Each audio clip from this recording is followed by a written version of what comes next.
Hello everyone, we're going to cook a very quick recipe.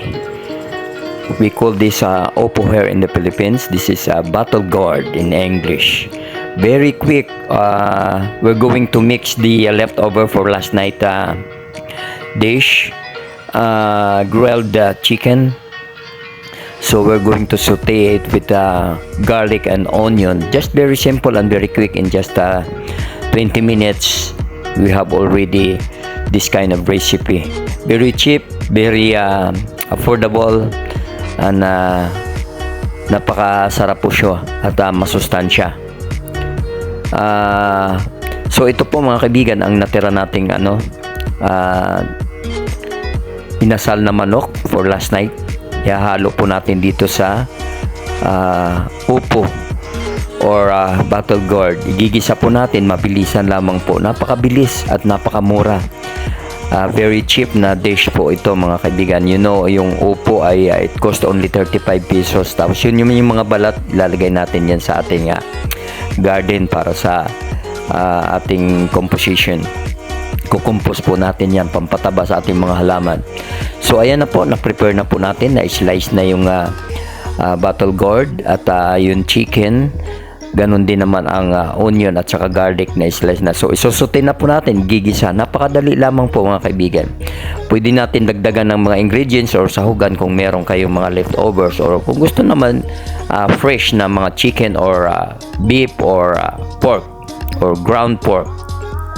So ayan na po mga kaibigan, igigisa lamang po natin, isusute at napakadali. Then i-mix na natin yung natirang chicken wings sa inasal for last night. Okay na po yun. Tapos dagdagan na lang natin ng soy sauce, pampalasa. So napakadali mga kaibigan, matipid, masustansya, at alam nyo po, this is good for 7 servings, 7 persons. Talagang napakamura, napakatipid na ulam. So ayan na po, hinalo na natin yung battle gourd or opo na ini-slice. Marami po tayong pwedeng iluto dito. Pwede natin igata, pwede natin i-adobo, pwede natin ihalo sa mga recipe natin na kagaya ng mga dinuguan. Lagyan natin ng giniling or tinapa or fish. Marami po ang pwede natin i-mix dito sa upo. At napakasarap po nito. So ayan na po, nilagyan na ng soy sauce, na handa na lahat, na mix na lahat.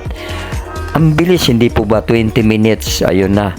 Pwede po to kainin ng even 7 to 10 persons. Ulam na po ito. At the cost of 35 pesos lamang po. Tapos magkano lang naman ang sibuyas at bawang at yung natirang manok. So di po ba napakatipid? Dahil ngayong panahon kailangan matuto tayo magtipid. Dahil mahirap ang buhay. All prices are getting higher and higher almost every day. So ayan na po mga kaibigan, come on, let's eat, join me. Please don't forget to subscribe, like, and share. At hanggang sa muli mga kaibigan, kain-kain for healthy living at matipid-tipid dahil mahirap ang buhay. God bless everyone and bye-bye.